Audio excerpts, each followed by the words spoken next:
নমস্কাৰ মোৰ অন্য এটি ভিডিঅ'লৈ আপোনালোকক স্বাগতম জনাইছো। আজি ভিডিঅ'টি কেৱল মহিলাসকলৰ বাবে প্ৰস্তুত কৰিছো। অনুগ্ৰহ কৰি পুৰুষসকলে স্কিপ কৰিব। যিসকল মহিলাৰ মাহেকীয়া অনিয়মিত হয় আৰু যিসকল মহিলাই 30 দিনতে দুবাৰকৈ মাহেকীয়া হয় আৰু মাহেকীয়াৰ সময়ত যিসকল মহিলাৰ পেটৰ বিষ হয় সেই সম্পৰ্কে আজি মই আলোচনা কৰিম এই ভিডিঅ'টিত। আৰু এই সমস্যাসমূহ কিয় হয় আৰু কেনেকৈ এই সমস্যা দূৰ কৰিব পাৰি এই সকলোবোৰ কথা জানিবলৈ ভিডিঅ'টি প্ৰথমৰ পৰা শেষলৈকে চাব। স্পিতা হোৱাটো এগৰাকী নাৰীৰ স্বাভাৱিক বা প্ৰাকৃতিক প্ৰক্ৰিয়া। তাৰ পিছৰে পৰা মাহেকীয়া হোৱা আৰম্ভ হয় আৰু বহুতৰ ক্ষেত্ৰত মাহেকীয়াজনিত সমস্যাই লাহে লাহে দেখা দিয়ে। কিছুমানৰ অনিয়মিত মাহেকীয়া আৰু কিছুমানৰ এমাহতে দুবাৰকৈ মাহেকীয়া হয় আৰু কিছুমানৰ মাহেকীয়াৰ সময়ত অত্যন্ত পেটৰ বিষ হয়। পিচিঅডি, থাইৰয়ডৰ সমস্যা আৰু মাহেকীয়া পিছুৱাবলৈ যদি টেবলেট ব্যৱহাৰ কৰা হয় তেতিয়াও এইবোৰ সমস্যাই দেখা দিয়ে।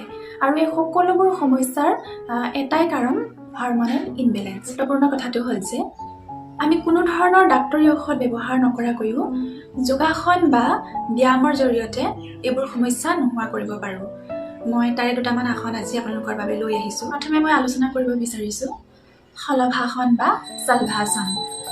শলভ মানে হৈছে ফৰিং আৰু এইটো আসন কৰিলে আমাৰ শৰীৰৰ আকৃতি ফৰিঙৰ দৰে হয়। সেইবাবে আচলতে এই আসনটো শলভাসন বুলি কোৱা হয়। শলভাসন হৈছে বিপৰীত শয়নস্থিতিৰ আসন। প্ৰথমে আমি বিপৰীত শয়নস্থিতিলৈ যাব লাগিব। আসনটো মই কেনেকৈ কৰে আপোনালোকক দেখুৱাই দিছোঁ। প্ৰথমে মই বিপৰীত শয়নস্থিতিলৈ গ'লোঁ, অৰ্থাৎ দুইখন হাত গাৰ কাষত ৰাখিলোঁ আৰু থুতৰি মাটিত লগালোঁ।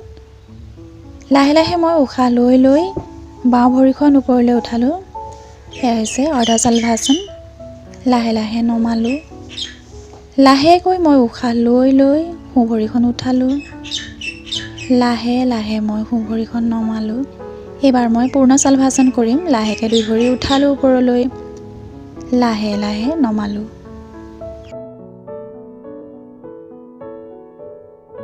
শলভাসন কৰিলে আমাৰ মাহেকীয়াজনিত সমস্যাসমূহ দূৰ হোৱাৰ লগতে মেৰুদণ্ডৰ অন্তিম অংশৰ কশেৰুকা, তলপেটৰ তন্ত্ৰিকা, উৰুৰ তন্ত্ৰিকাত যথেষ্ট পৰিমাণে চাপ পৰাৰ ফলত আমাৰ ৰক্ত সঞ্চালন বৃদ্ধি হয় আৰু লগতে ইয়াৰ কাৰ্যক্ষমতাও বাঢ়ে। যিসকল ব্যক্তিয়ে হৃদৰোগ, উচ্চ ৰক্তচাপ আৰু হাওঁফাওঁৰ দুৰ্বলতাত ভুগি আছে তেওঁলোকে এই আসনটো কৰিব নালাগে। এতিয়া মই অন্য এটি আসন কৰি দেখুৱাবলৈ লৈছোঁ।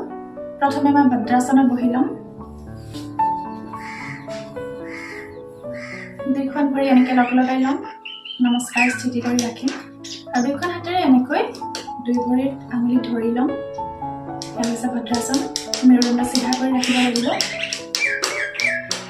লাহে লাহে মই ভদ্ৰাসনত বহি বাটাৰফ্লাই আৰম্ভ কৰিম। প্ৰথমতে আপোনালোকেও 10-12 পৰা আৰম্ভ কৰিব কমেও। তাৰপিছত লাহে লাহে অভ্যাসৰ ফলত সময়সীমা বঢ়াই নিব পাৰিব। মই বাটাৰফ্লাই আৰম্ভ কৰিছোঁ।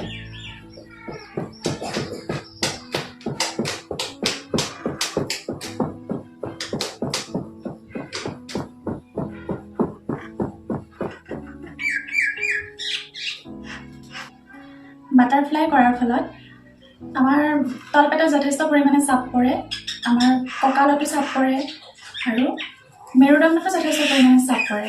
মেৰুদণ্ডৰ যদি বিষ থাকে বা কঁকালৰ যদি বিষ থাকে বাটাৰফ্লাই নিয়মীয়াকৈ কৰিলে আমি যথেষ্ট পৰিমাণে উপকৃত হ'ম। মাহেকীয়াৰ সময়ত যদি অত্যন্ত বিষ হৈ থাকে, সহ্য কৰিব নোৱাৰাকৈ যদি বিষ হৈ থাকে তেতিয়া আৰু দুটা কাম কৰিব পাৰে। প্ৰথমতে গৰম পানীৰ বেগ এখন তলপেটত লাহে লাহে সেক দিব পাৰে আৰু কঁকালৰ অংশটোতো লাহেকৈ গৰম পানীৰ বেগখনেৰে সেক দিব। তেতিয়াও যথেষ্ট পৰিমাণে ভাল পাব বিষৰ পৰা। আৰু এটা কাম কৰিব পাৰে, আমাৰ নাভিৰ পৰা প্ৰায় 5-6 আঙুলমানৰ তলত আমাৰ যিখিনি চেঞ্চিটিভ ঠাই থাকে সেই জইণ্টটোত চুই চালে গম পাব যে হাড় থাকে। সেই হাড়ডালত যদি আমি সোঁফালৰ পৰা বাওঁফাললৈ বা বাওঁফালৰ পৰা সোঁফাললৈ কমেও যদি 5বাৰ প্ৰেছ কৰোঁ ৰৈ ৰৈ, তেতিয়া কিন্তু আমি বিষৰ পৰা যথেষ্ট পৰিমাণে উপশম পাম।